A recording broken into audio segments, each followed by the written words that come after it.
हमारा चैप्टर है manufacturing industry. Manufacturing industry secondary sector में आता है और यहाँ पे प्रोडक्ट्स को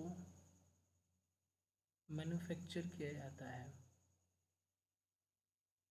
production of goods in large quantities after processing from raw material to make valuable products को हम मैन्युफैक्चरिंग कहते हैं।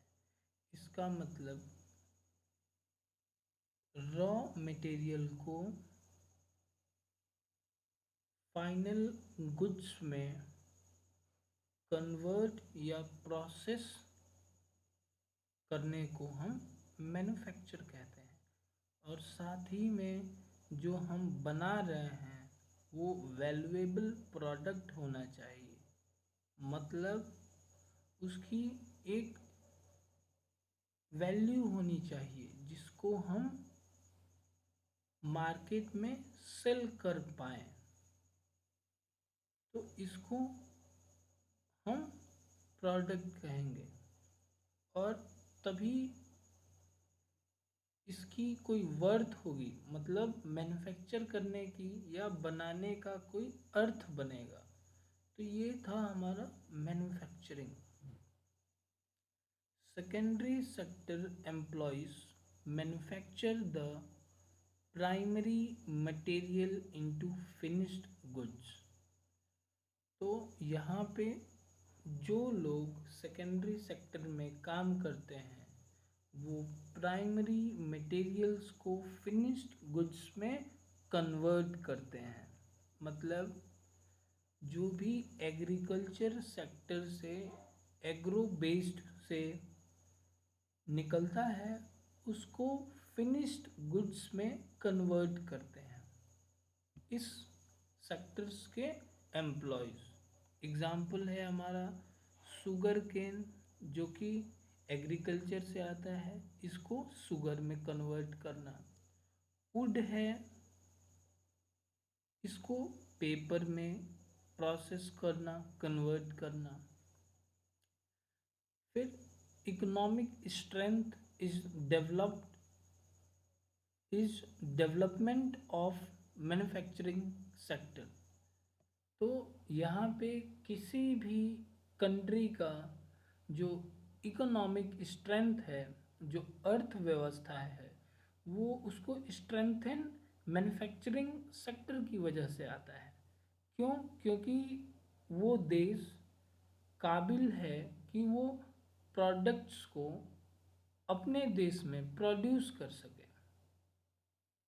इसके वजह से जो इकोनॉमिक स्ट्रेंथ होती है वो हमेशा ही इम्प्रूव होती है या बढ़ी रहती है। Importance of manufacturing industry. Manufacturing is considered the backbone of economic development. तो है ही, मैन्युफैक्चरिंग बैकबोन है अर्थव्यवस्था की, और इसके वजह से कोई भी देश ग्रो करेगा, डेवलप करेगा।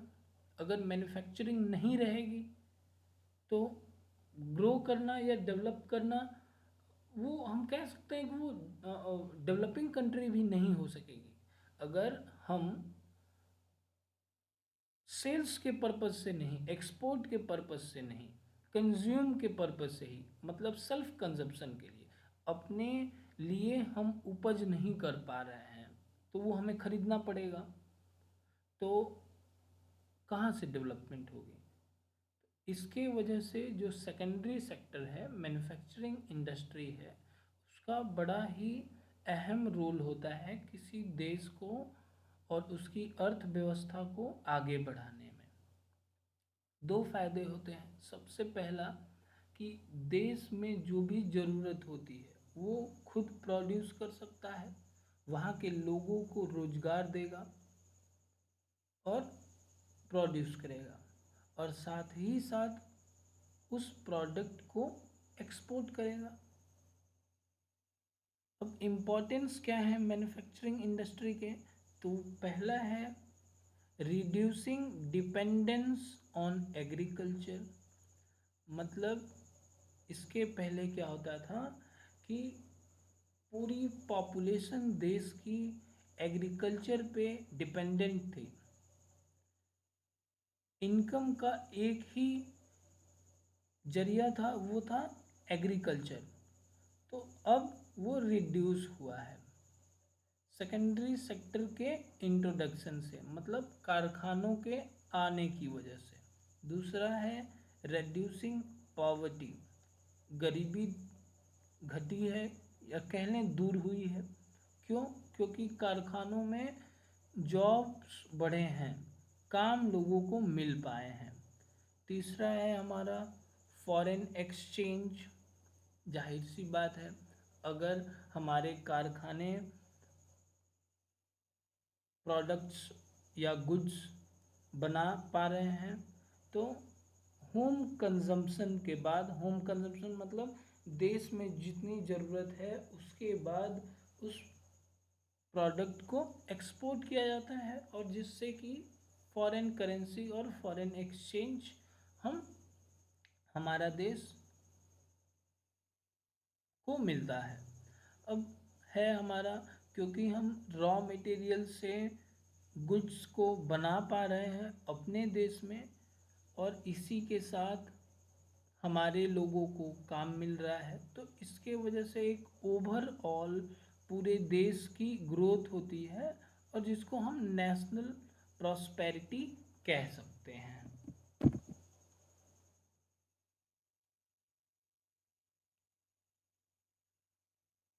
Agriculture and industry move hand in hand. तो fertilisers and machineries are used in agriculture to produce which are produced in industry।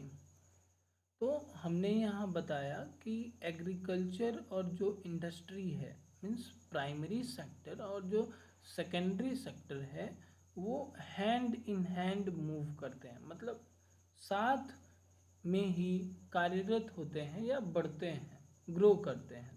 ये कैसे है?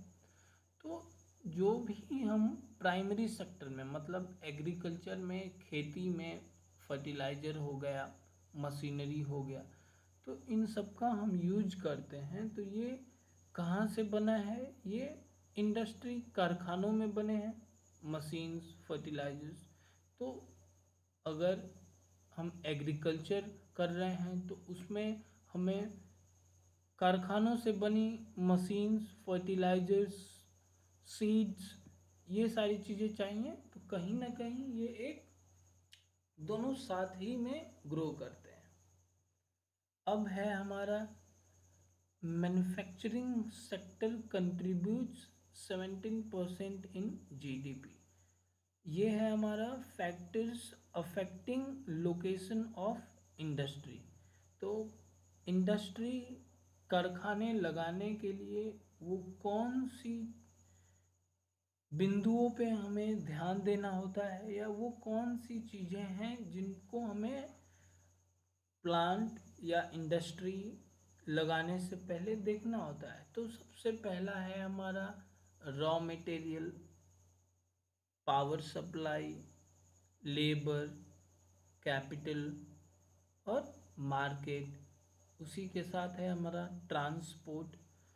तो ये जो फैक्टर्स हैं किसी बिजनेसमैन को इंडस्ट्री लगाने से पहले देखना पड़ता है कि क्या उस जगह पे या जगह के आसपास आसानी से रॉ मटेरियल मिल सकता है कि नहीं, उस स्टेट में बिजली की क्या सुविधा है, उस स्टेट में आसानी से लेबर मिल सकते हैं कि नहीं, या कह लें उस देश में।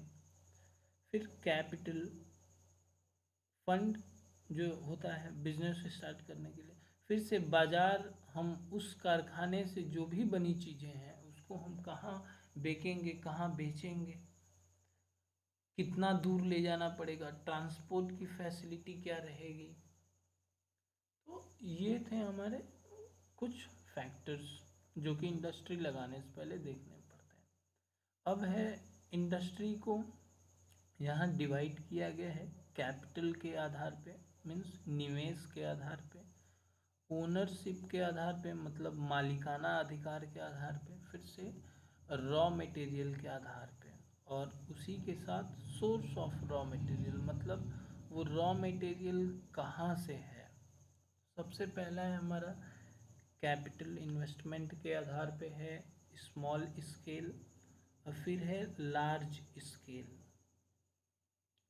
तो स्मॉल स्केल में हम ले सकते हैं कोई भी छोटी सी दुकान जिसमें बहुत अधिक लगे तो 5 लाख रुपए तक लगे, तो एक जनरल स्टोर हम कह सकते हैं। लार्ज स्केल में हम बैंक ले सकते हैं। ओनरशिप के बेसिस पे है हमारा, हमें जो पढ़ना है वो है पब्लिक सेक्टर, प्राइवेट सेक्टर, और तीसरा है हमारा कोऑपरेटिव सेक्टर। पब्लिक सेक्टर में क्या होता है कि जो ओनरशिप है मतलब जो डिसीजन मेकिंग पावर रहेगा वो गवर्नमेंट के हैंड में लाई करेगा, और ये शेयर के आधार पे होता है। मतलब 51% means at least 51% of share should lie in the hands of government. मतलब 51% जो शेयर रहेगा कंपनी का वो गवर्नमेंट के हैंड में रहेगा, जिससे कि जो भी इम्पोर्टेंट डिसीजंस लेने होंगे वो गवर्नमेंट लेगी। अब है हमारा प्राइवेट, फिर वैसे ही है कि at least 51% share should lie in private company और इंडिविजुअल्स हैंड, जिसकी वजह से वो प्राइवेट कंपनी या वो आदमी जितने भी इम्पोर्टेंट डिसीजंस हैं मैनेजमेंट के वो लेगा। कोऑपरेटिव क्या है? कोऑपरेटिव मतलब लोगों का समूह रहेगा किसी एक गोल के लिए, किसी एक काम के लिए, और वो फिर क्या करेंगे कि सारे मेंबर्स फंड कंट्रीब्यूट करेंगे और उसके अकॉर्डिंग उनकी जो कंपनी है या उनका जो ट्रस्ट है वो काम करेगा उस निर्धारित गोल के लिए। मतलब पर्पस एक ही रहेगा। रॉ मटेरियल के आधार पे हमारे हैं लाइट इंडस्ट्री और फिर है हैवी इंडस्ट्री। तो लाइट इंडस्ट्री के एग्जांपल हो जाएंगे। लाइट इंडस्ट्री का मतलब है कि जो भी प्रोडक्ट्स बनते हैं वो बल्कि नहीं रहेंगे, मतलब बहुत भारी नहीं रहेंगे।